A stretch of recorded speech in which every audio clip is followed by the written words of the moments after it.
The Spin-off Podcast Network.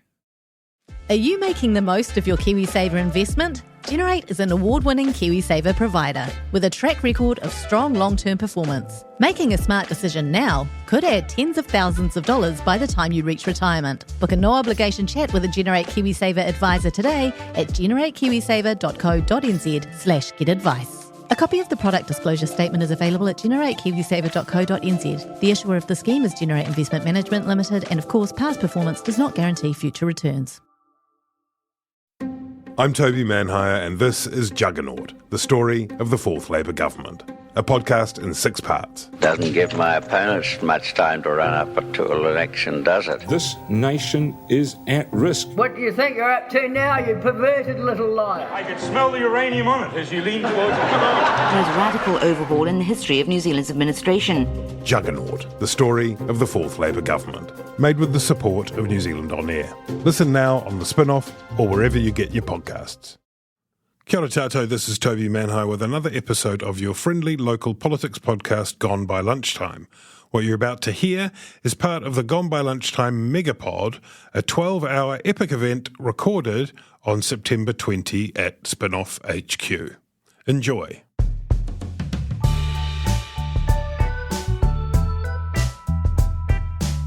Kia ora tātou, welcome back to the Spin-off Gone by Lunchtime, Election 2023 Megapod. This is a very exciting hour ahead of us with Bernard Hickey, the man, the myth, the machine. The machine, yeah. Kia ora, how's it going? Interesting machine, fascinating machine. Yeah. In fact, we've been asking everybody about the mojo over the course of the day. Have you seen our mojo meter? No, I haven't. The mojo Can meter. I hit it? Or you see that? You can see it point up at on it? the screen there. It's like all the different heads where they sit on the mojo meter. And what we're asking, in honour of Christopher Luxon, who has been talking a lot, as you will have heard, about New Zealand having lost its mojo, we're trying to conduct a survey to assess, the collective mojo of the country, of our guests. Where are you on the mojo scale? If 0 is a complete mojo void, just an emptiness, and 10 is a superfluity of mojo, an absolute overabundance, you can barely move for the mojo. I am at 11 on the mojo scale. God. Please stick me right in the right-hand corner. I've had a great day of production, of I earned some money as well, and I did a lot of stuff that I'm proud of and enjoyed doing, and this is capping off a great day that started at 3 o'clock in the morning. I've produced 2 podcasts, 1 substantial email. I've interviewed a minister for half an hour in front of 800 people. I emceed a conference from 9 o'clock till 5 o'clock and cycled here from down at the bottom of the harbour and had the most wonderful ride. And now I'm sitting here with some people that I enjoy in a studio I've spent quite a bit of time in, thinking, those chocolate fish look good, and I'm enjoying a beer and a bit of a chat about the politics. Oh, fantastic. And you are probably the only person that we could have found to bring in here that makes me seem pretty sane and unflustered in your own schedule, which is just a normal day in the Bernard Hickey universe. But we'll come to that in a bit, I think. First, the other questions. In order to win a box of chocolate fish, not that one, which came from Julie, our most beloved member of all, so thank you. I want to ask you to predict the turnout for the election. You can go to 1 decimal point. Remember, it was 82, which was crazy high, the last election. Yeah, it'll have a 7 in front of it. Yeah, it will. It'll be mid-70s. Because I don't think people are really excited about this. 75 point. Yeah, that's 3. Yeah. Thought you'd say that. With good. great precision. Yeah. And the last thing we were just asking everyone is whether or not you have a particular politics-themed TV show that you like, like a Thick of It or a Veep or a House of Cards or a Yes Minister or a Borgin. And a couple of Borgins from the highbrow crowd. What are you into? I love Occupied. Oh, that's the one that's set in, is that Finland? Norway. And it was like 2016, incredibly prescient. Right. So the setup for the show, and it was a 3-series Netflixy job, with Norway as, one of the great oil and gas producers with all the electric cars and a pension fund as big as in everyone else's, suddenly has the most enormous, painful climate change-driven storm 3 days before the election, and the Greens get elected to run Norway. And then all hell breaks loose because the Russians, who have been paid by the Germans to invade Norway and get the oil and gas started again, after the Greens, as soon as they get into power, shut down the oil and gas and start building the most amazing nuclear power plant.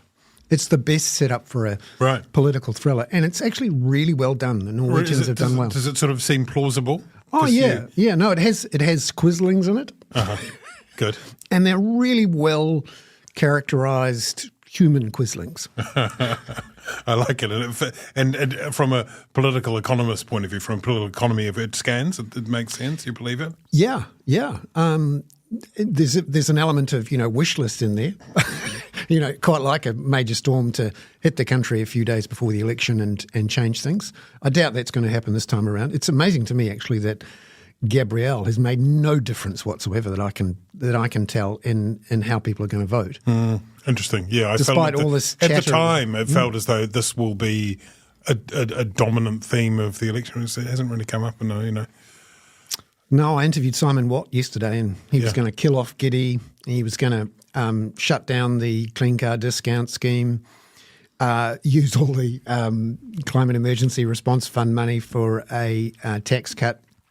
Yeah, no, like Gabrielle Watt didn't even happen. Never heard of him. And, ACT is talking about repealing the Zero Carbon Act. And, I interviewed David Parker today, and he was freaking furious. Was he? You could tell. It was really interesting to watch. So a politician coming towards the end of his career, he's been there, he's done that. He's had his hands on the levers a couple of times. And he's done a lot of work and changed a bunch of things. And now he's 3 weeks away from seeing, and he used the word vandals, coming in to wreck it all. To describe the other team, not his own. Yeah. No. Oh, yeah. Funny. Because, it's been a fascinating man, David Parker, a pretty deep thinker on lots of issues. And his having departed the portfolio under the fog of, various other goings on. The revenue portfolio, I mean, when the tax switch that had been proposed was captains called into the longest grass imaginable. That's the prerogative of the Prime Minister, of the leader, I guess. I think David Parker and Grant Robertson accept that, but there is also an extent to which it must be kind of deflating when it's not for sure, but in all likelihood this is the twilight of their political careers. Yeah, there's been a few tragedies play out in this term. Obviously the Prime Minister resigning after those awful protests, and David Parker is another one. I've spent a lot of time talking to David over the years, as he is a thinker. He's a political animal too. He's not one of these sort of policy wonks who doesn't really like the politics. He likes to get in there and mix it up, and he makes stuff happen. And he's loyal, of course, but his decision to not so quietly drop the revenue portfolio was, I think, the passive-aggressive Kiwi act of the year. Yeah, that's so true. Let's put all of the current political theatre to one side for the moment, because I want to talk about Bernard Hickey a bit. Right. And we'll make our way back to the politics of now and the media of now.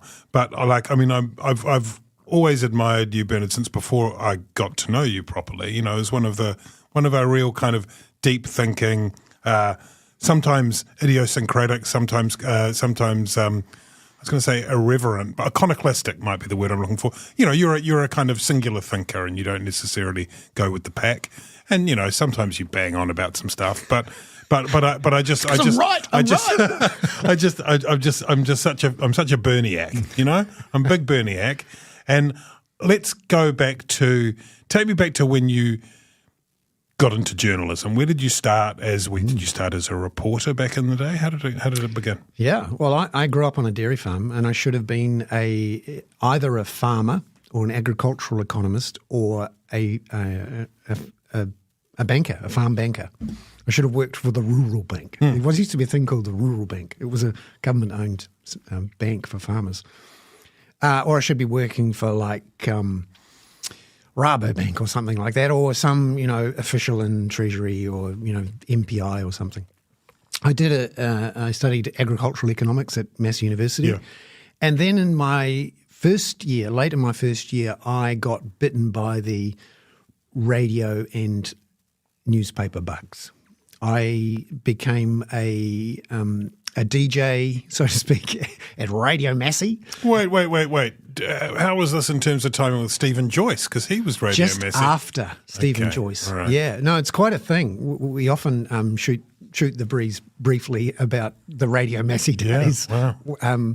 Quite a thing, really, because I called bullshit on his fiscal hole stuff in the 2017 campaign. But, a few days later, we were shooting the breeze about Radio Massey and all of that. Wow. Yeah, no, he's a fascinating character. I got a lot of time for Stephen as well. Yeah. So Radio Massey, so being in a studio like this with a few beers and chocolate fish, that feels like a normal thing.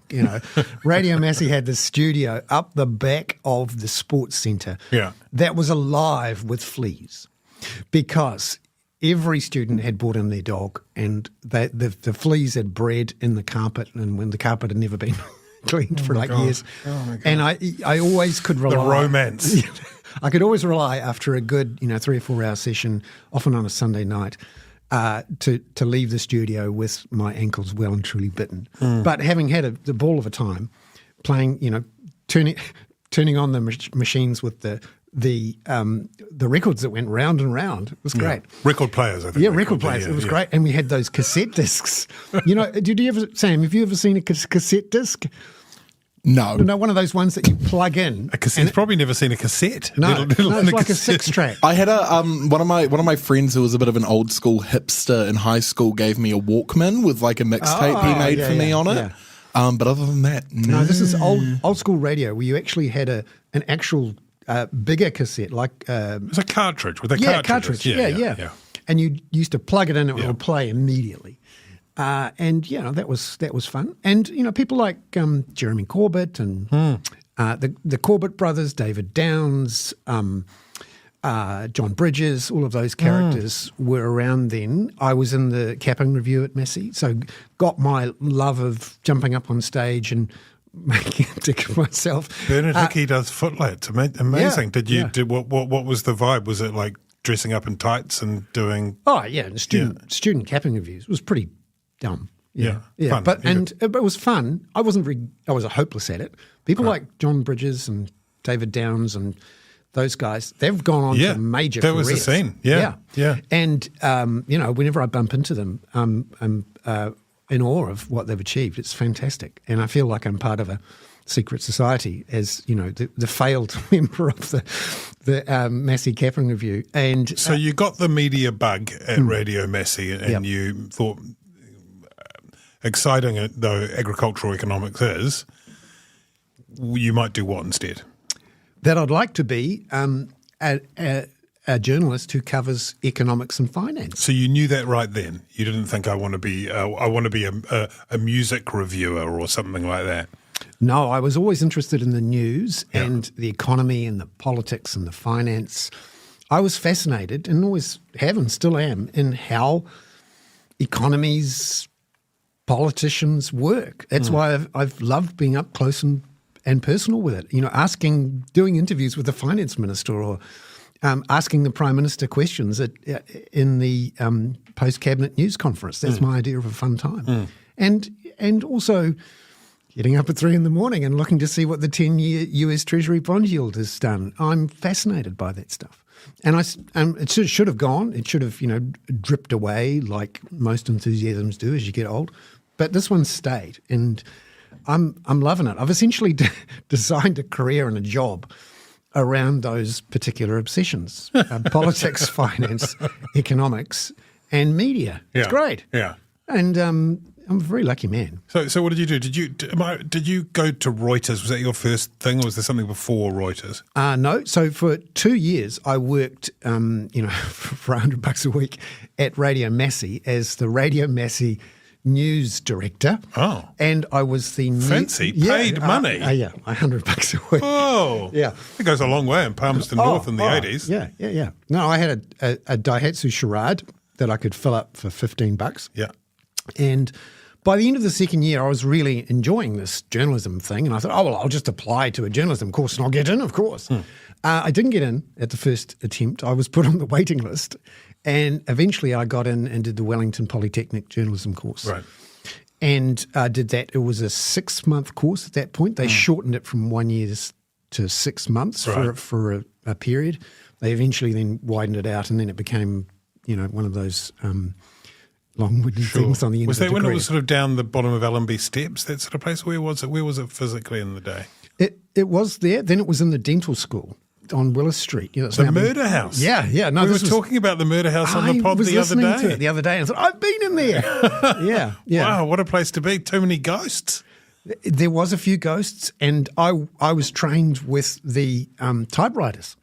So we were doing the clickety-clack thing. It was great. We had carbon and ribbons. And it was so much sexier in that day, wasn't it? Clickety-clack. And if you got the machine with the golf ball, it was a machine that went click-clack and it was fun. And so we used to write our stories and do our thing. And I really got into that. I enjoyed that. Who was in your year? Who was in your group? Anyone else who's... My lovely wife. Oh, Lynn. Lynn Grieverson. Lynn Grieverson, magnificent woman. Yeah. And incredibly good photographer as well. Absolutely, yeah. Well, and she produces stuff for Getty, which often turns up on the spin-off and just about everything. In fact, one of our fun things is watching the news show, the One News 6 o'clock show, to see Lynn's pictures used in the background. Oh. That's fun, yeah. Nice. And then if we're really having fun, we'll look for Lynn's pictures in the background and then me in the background of news conferences, towering over journalists and politicians. Yeah, another night in at the Hickey household. So much fun, amazing. Okay, so after journalism school, then I was unemployed for about a year, right, and or maybe 6 months, and maybe in a way that was 1991. Challenging, that was hard. Yeah, it was a time. Yeah, right? 11% unemployment. Yeah, and no, I couldn't get a job. And at one point, I actually just jumped in a car. And I did a trip around the North Island. I stopped at every town and every city and met with every editor. I knocked on the door and went in and basically, give us a job. Give us a job. And nothing.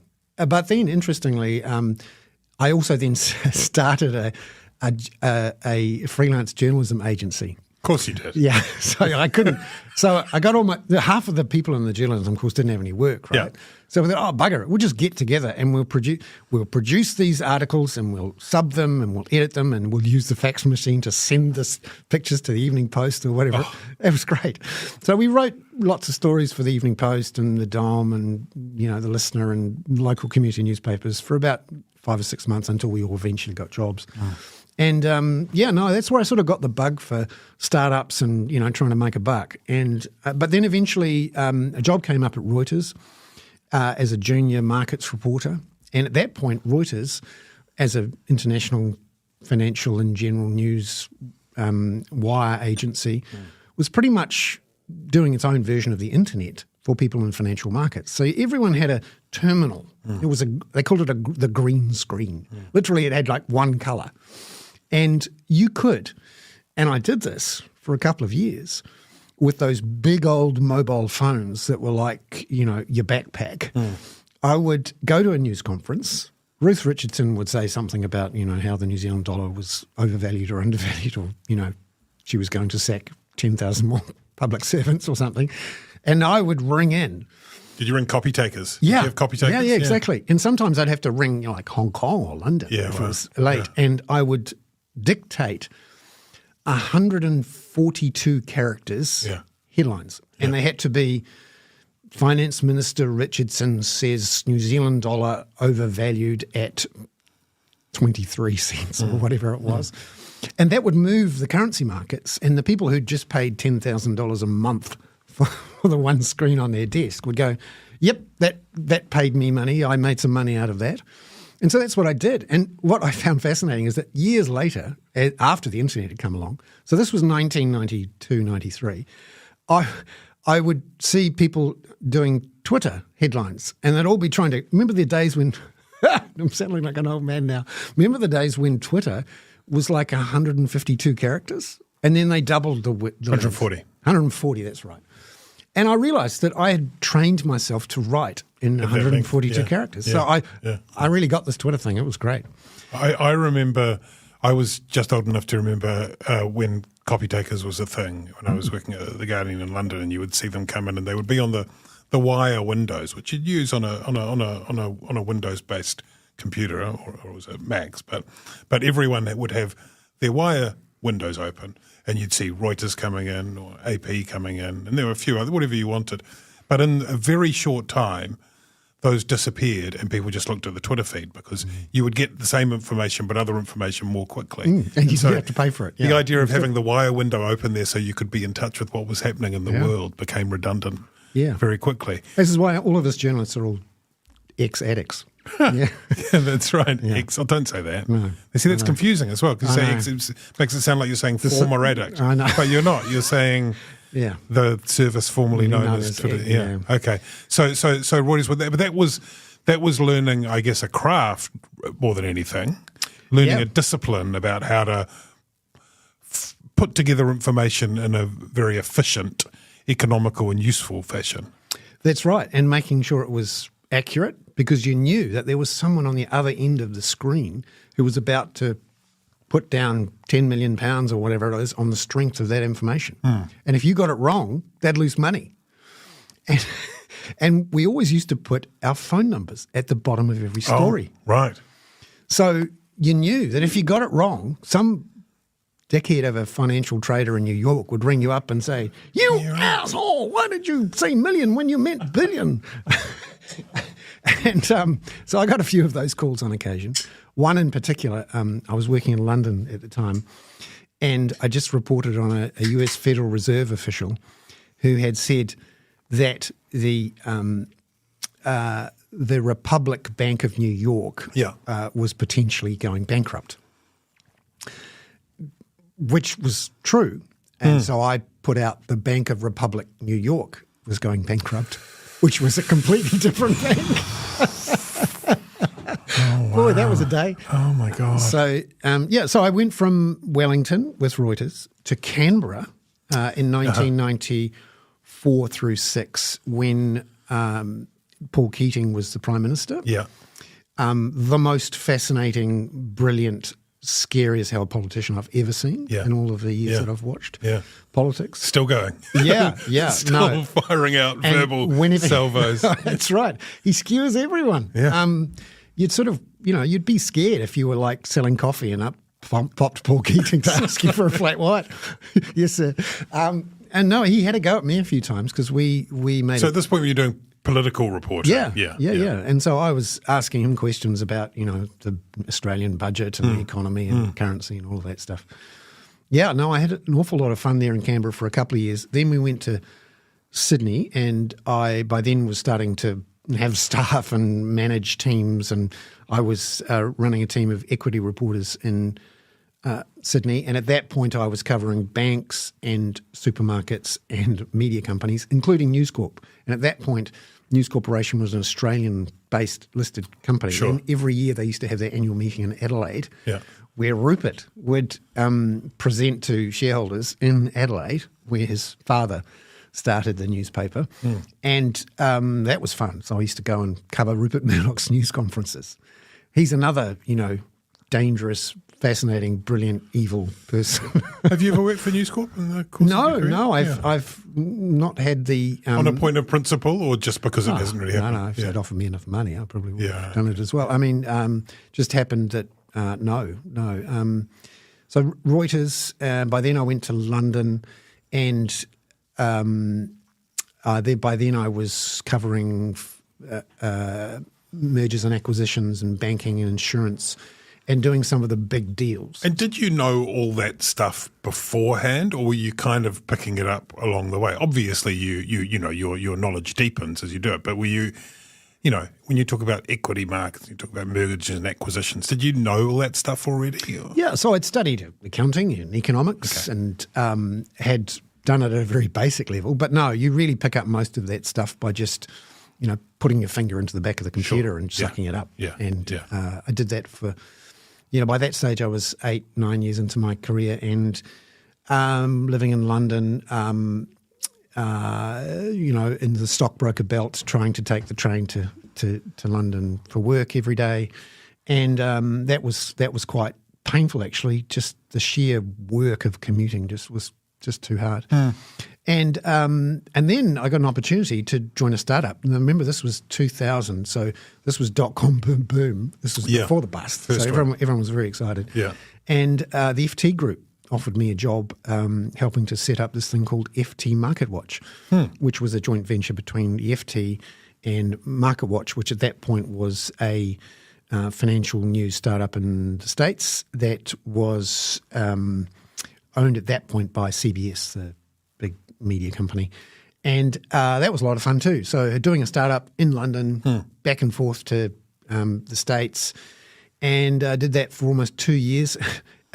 Bizarrely, actually, today, at this conference I was hosting, the Climate Change and Business Conference in Auckland, one of the chairs of one of the panel sessions, Heather Peacock, who's now the Chief Policy Advisor to the Ministry of the Environment, was a journalist who worked for me at FT MarketWatch in London. Wow. And, we had a good chat about that today. So it's amazing who you bump into and who you see. And at that point, I worked with Peter Bale. So Peter produces the weekly World News Bulletin for the Spin-Off now. So we're old sort of mates and colleagues from... He was at Reuters in London at that point. Yeah, and he jumped to help set up, and he was the editor of news editor of FT MarketWatch. And I see. Yeah, and then eventually he went on to become the head of News.com operations at the Times, and then went to Microsoft and CNN. So we've all been in that sort of space of being journopreneur-y type startup-y online people. And what happened to MarketWatch? Eventually it was wound back into FT.com, but by then I had gone back to Reuters and I helped launch Reuters.co.uk and rebuild Reuters.com based in New York. And that was an awful lot of fun. And then eventually I on my way back to New Zealand, I worked for a year and a half at Reuters as a senior editor organising companies and macroeconomic coverage across Asia in Singapore, and going to the Philippines and China and India and places like that. But you were on your way home? Yeah. We sort of knew that we would come home eventually, and in retrospect, it wasn't a financially brilliant thing to do to come home, but, elderly parents and all that. And were you coming home to a job, or were you coming home to see what was there? No. Yeah. Eventually I had to, find a job from Singapore to come back, and I came back as a business editor, well, actually just a reporter to start with the Dominion Post. And what year are we in now? 2003. Okay. And so within a couple of weeks, they kicked me upstairs to be the business editor of the Dominion Post, as it was then. And did that, and then I got kicked up to be the head of digital for Fairfax, New Zealand. I was on the advisory board for Trade Me and started to get to know what was going on there. And then 2008, I was literally on the management team at Fairfax, and I could see that the business model for newspapers was buggered. But this was the point at which Trade Me had been sold off just before then. Yeah, and it actually bought Fairfax another couple of years of profitability in New Zealand. And I could see that I was going to spend the rest of my career as an editorial executive sacking people. Yeah. That I was going to be one of these corporate undertakers, someone who lives and works in a corporate version of a hospice, making people's lives comfortable before they died. And that was going to be my job. I didn't want to do that. Do you find it hard staying optimistic with all the financial news in the media? I'm Bernard Hickey, and on my podcast, When the Facts Change, I'm here to help you navigate the ever-changing landscape of economics in Aotearoa. So join the conversation every Friday on When the Facts Change, brought to you by the Spin-Off Podcast Network in partnership with KiwiBet. Kia ora, I'm Alex Casey, Senior Writer at The Spin-Off. We wouldn't exist without the ongoing support of our generous members. If you're able to, you can make a donation at thespinoff.co.nz/donate.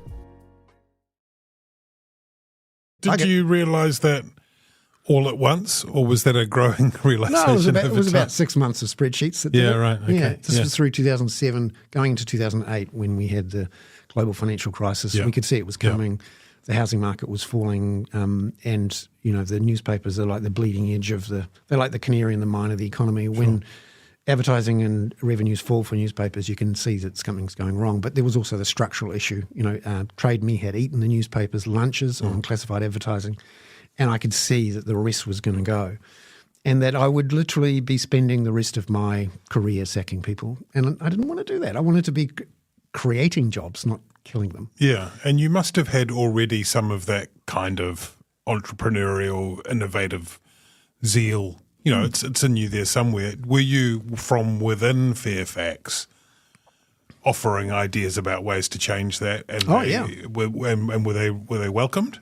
Yeah, Okay. No, it was pretty good. For example, I set up a joint venture with the NZX under Mark Weldon. And it's a name from the past. No, I remember the day when he was employed as the chief executive of MediaWorks.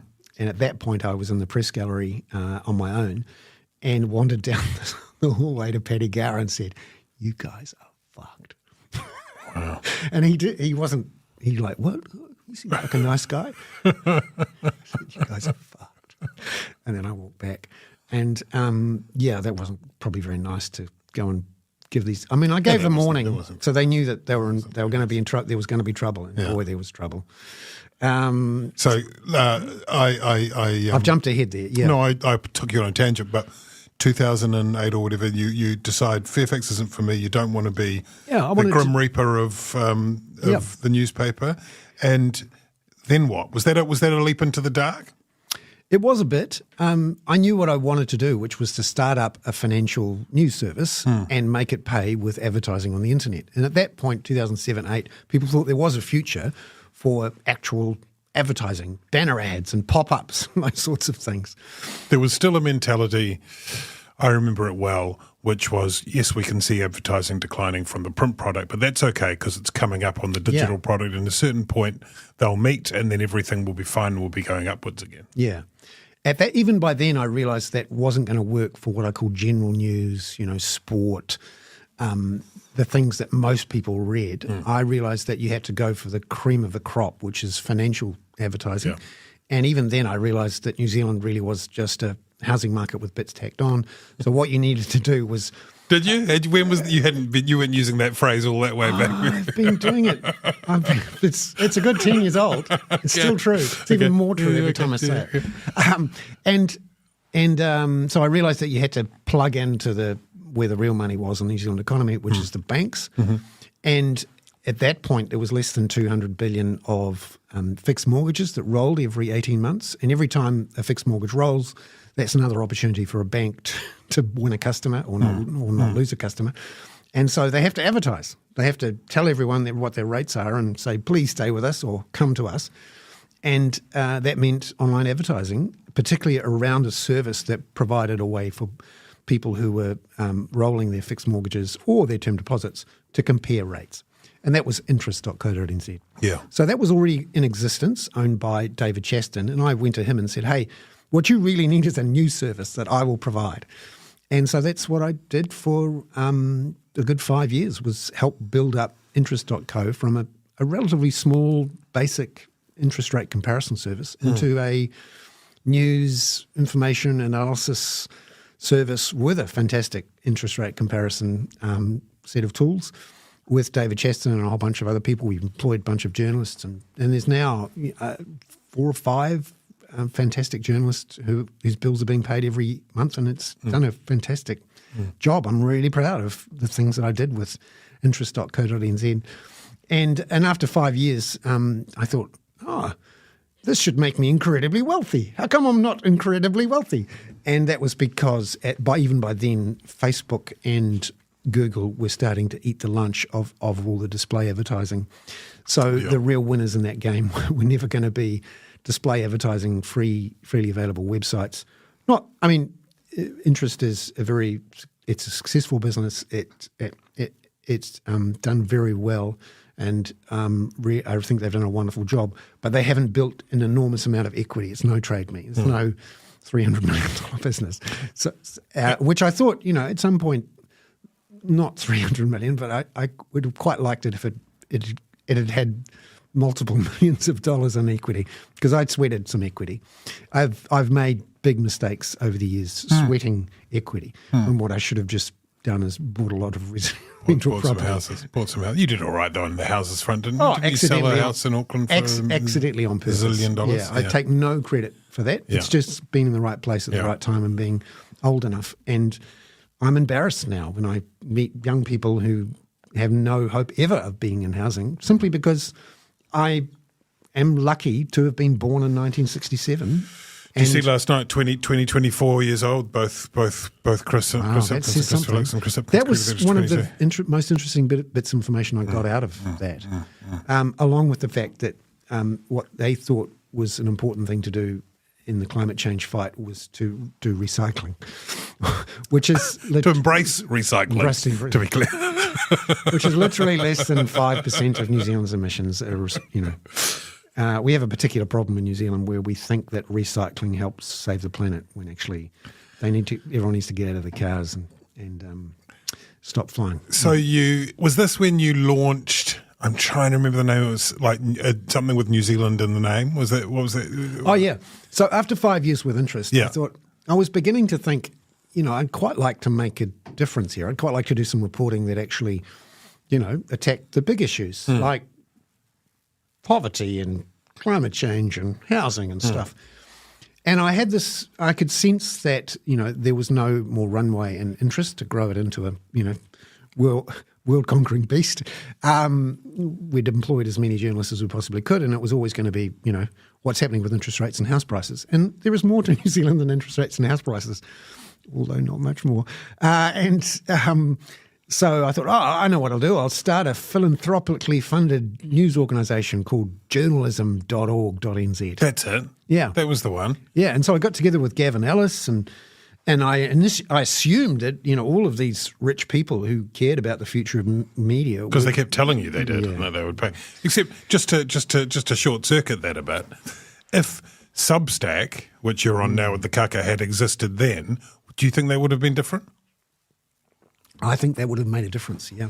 Now, I think, and I know, having actually built my own version of Substack in 2012-13 and used it for 5 years, literally I spent tens of thousands of dollars to put together a WordPress style blog with Stripe and a database and a mailing system, literally, janked them together.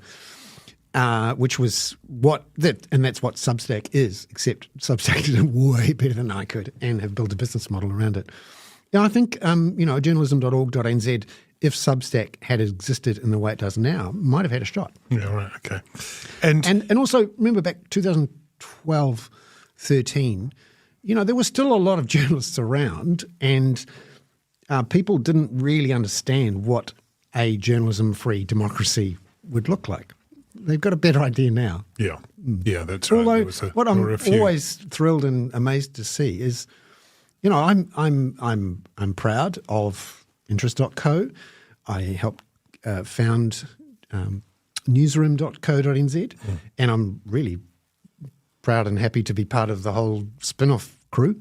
And if you look around now, some of the best journalism that's being done is being done out of spin-off and newsroom and interest and a bunch of people who weren't even there, 10 years ago. So it's amazing, all the prophets of doom, including me, that, we'd have no journalists and PR people would rule the world.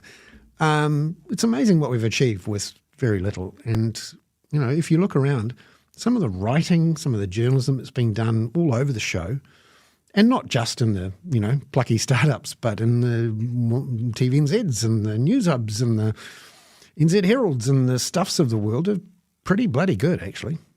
At risk of this turning into an episode of The Fold too much, Yeah.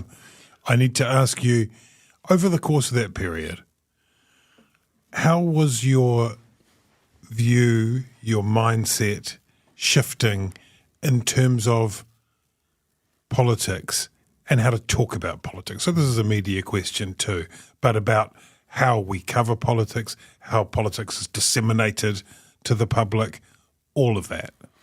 Yeah, I mean, I thought that the way to cover politics was to interrogate the policies, put the politicians on the spot, detail the policies to the public, and that would be good. That sounds pretty good to me.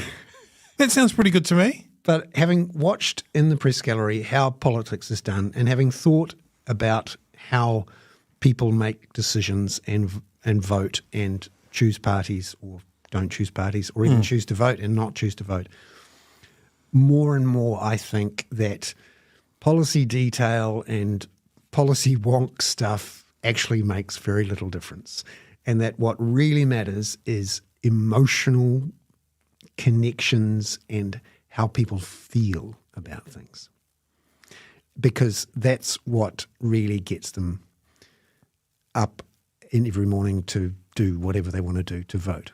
And you can try to convince them and have the best policies and all of that and have the most credible people and the most well-backgrounded, sensible policies. Doesn't matter a jot unless you have some sort of emotional connection, some sort of vibe that gets people voting for you. And having come to that resolution, how did you change the way you talk about politics and you do journalism as a result? Yeah. So I left the press gallery at the end of last year in Wellington and moved to Auckland, in part because the Substack I set up a couple of years, the Kaka, and all the other bits and pieces I do had been successful enough that I could do it alone. And also I began to realise that the really important, interesting things for me, at least, were outside of politics. They were outside of the sort of hurly-burly of the daily, the bridge run and question time and all of that stuff. After a while, I began to realise that that's a theatre. The scripts have been written, but nothing really changes. It's the same old performance every night. And actually, the things that really matter happen at grassroots, local government, global movements, the animal spirits of the internet, whatever it is that bubbles out of all the cracks. And it doesn't happen in Parliament much anymore. Often they follow, they don't lead. And often they're scared of the voters. They're not trying to convince them. They're eventually winding back to the status quo all the time. They're like these, they're like the water that goes around and around the plug hole in the bath. Eventually they always end up going down the plug hole. They never actually move the water anywhere else.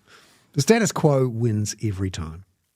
And that has led you to a place where you're doing what you call, is this the right term, solutions? Yeah. Journalism? I mean, it's basically me seeing some issues and trying to understand the landscape of how people feel, how they're voting, what the policies are, what's being discussed in public, and then saying, okay, looks like nothing's going to change.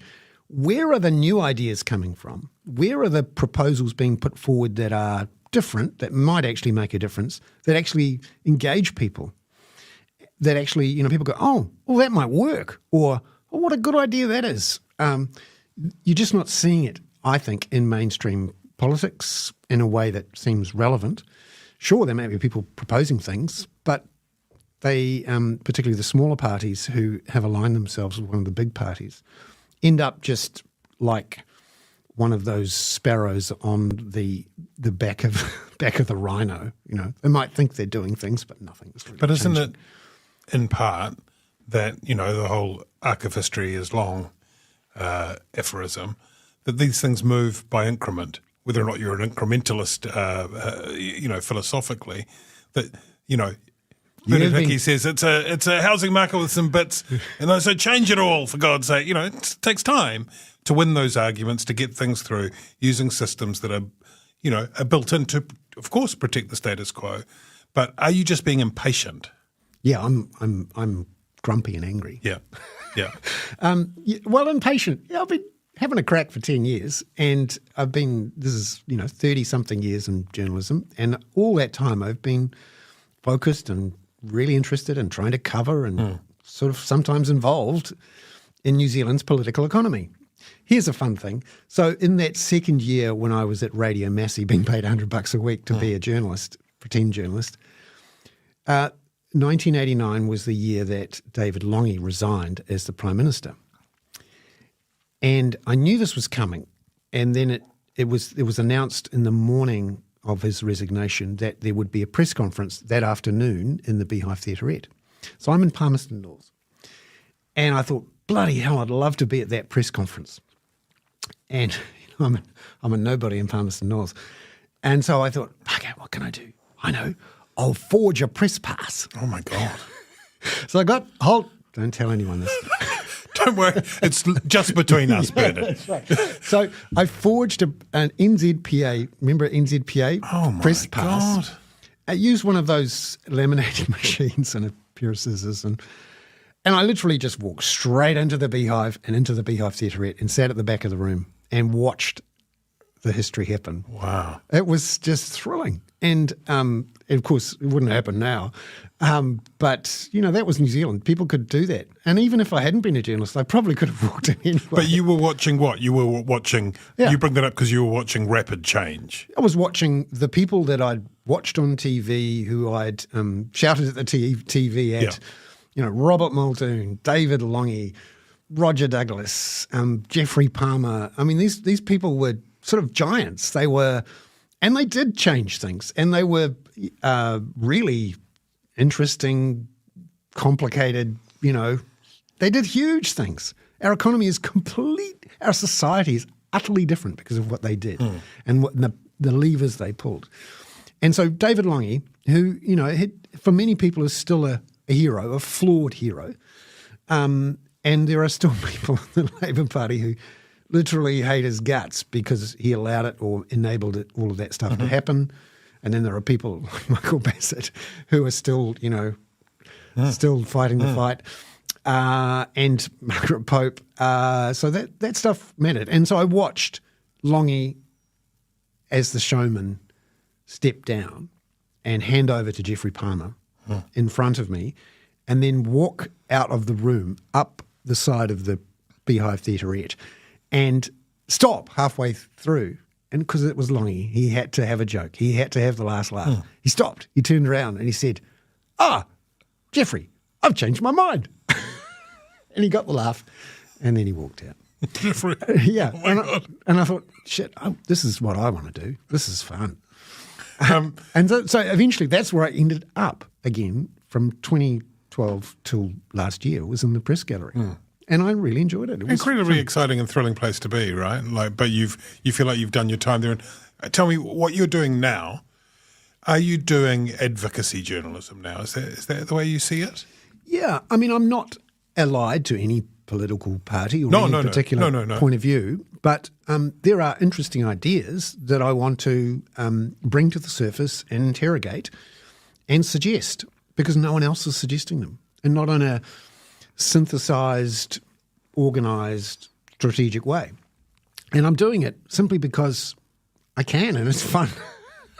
And, you know, I don't have to be a member of a political party or toady around on a backbench for 15 years before I can actually do anything. I just write this stuff. And a whole bunch of people who are interested and frustrated are looking at that going, oh, that's an interesting idea. Oh, that won't work because of that, but how about we try it with that? And I go, oh, yeah, not bad. And so I'm just building this, I wouldn't call it a manifesto is like a collection of things that I'm writing about every day, as well as, what's happening in front of me, because often what I'm seeing in front of me is people who've decided not to address the problem because it's too hard. Housing, climate, poverty, that stuff. And they've made it like housing. You were talking earlier on the podcast with people who are following the debates and how there hadn't been much discussion about housing this election. Why? Because they've both given up. They think it's too hard. And of course, we've had 4 elections about capital gains tax, and it was the third rail, and we've had 2 prime ministers say, not on my watch. It's extraordinary. And we have the situation where we are growing our population faster than any other developed world country, and we've never had a national conversation about it. We've never worked out that we're underinvesting to the tune of $100 billion in the past and another $100 billion in the next 5 to 10 years, even though we're getting population growth of 2.5%. We had more than 2% population growth last year. We had over 120,000 people given visas to work here, mostly temporarily, including a bunch we've systematically abused and fraudulently brought here. And no one's talking about it. No one's saying, you know what, if we bring in 120,000 people a year, we should probably build a railway network and 70,000 houses a year. Is that a good idea, people? And to do that, we should probably have a different tax system and, we organise things differently. No discussion whatsoever. I mean, people like the Greens are having a sort of a crack, but they talked about population for 1 week and then gave up. So, these are the sorts of things I'm just throwing out there, throwing them up against the wall. And it's an awful lot of fun. And actually, it turns out there's a bunch of people who pay me a little bit of money to write this. Have you sort of worked that out? Because one of the other things, I mean, I'd said impatient before, and I think you are quite an impatient person, and that's one of the best things. That's your motor in a way. But you've also, if you'll forgive me saying, as a friend and observer, sometimes you're in a battle with yourself about that. You want to do.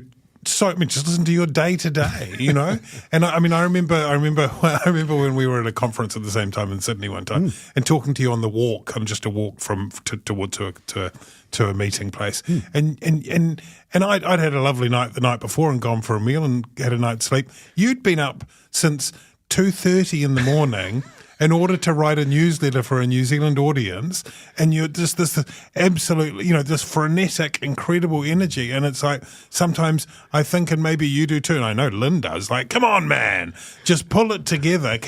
Have you found that equilibrium? Have you found a way to make it work without driving yourself to, I don't know. I mean, I kind of love it. But where are you on that? Yeah, no, I mean, it is a problem. The burnout issue is a problem for lots of people who do things a bit like me, and there have been times when I have, just it's been too much. But I found a bit of an equilibrium now, in part because I don't have to try and manage an organisation and make sure there's enough money in the bank to pay a bunch of people every week, and I'm not a director of an organisation anymore. I was a director of Newsroom for 3 years and am still a shareholder there. And that's a lot of responsibility and work as well as doing the journalism. And I found that I couldn't do all of that. So I stopped. I left Newsroom and stopped being a director. And now I just do my own thing. And I have some responsibilities. We've just taken on a part-time reporter at the Kaka covering climate, Catherine Dyer. So, I've got to be careful I don't try to rebuild the empire again. But, I found some equilibrium. I do some exercise and I'm a very lucky man.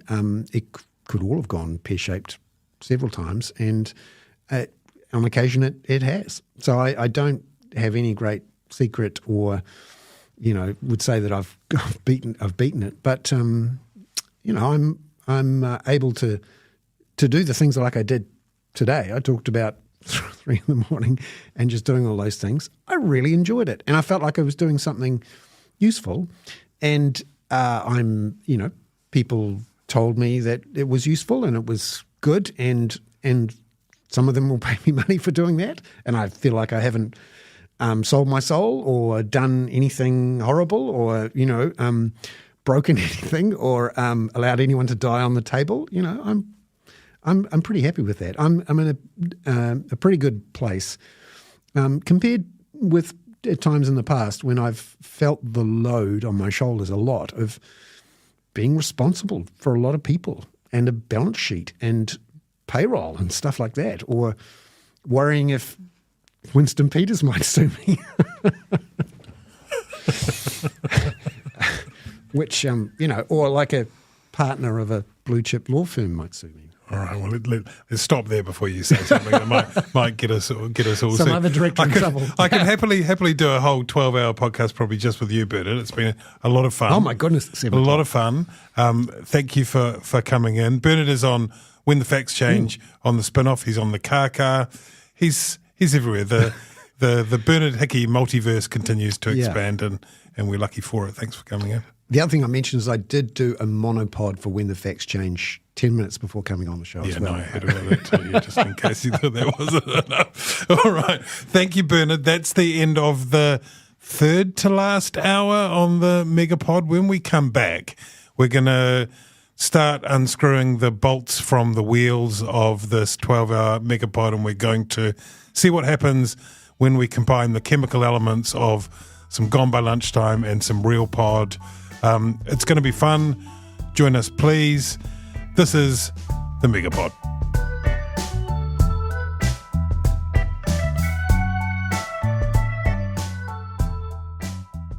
Thanks for listening. There's plenty more where this came from on your Gone by Lunchtime feed. Thanks to Jane, Te Aihe and Samuel and the rest of the team at the Spin-Off for making the Megapod happen. Talofa lava. I'm Madeline Chapman, editor at The Spin-Off. If you have the means, consider supporting our high-quality journalism by becoming a Spin-Off member. Sign up now at thespinoff.co.nz/donate. Kia ora, I'm Duncan Grieve, founder of The Spin-Off. You can help us keep all of The Spin-Off's award-winning journalism free for everybody by becoming a member today at thespinoff.co.nz/donate. The Spin-Off Podcast Network.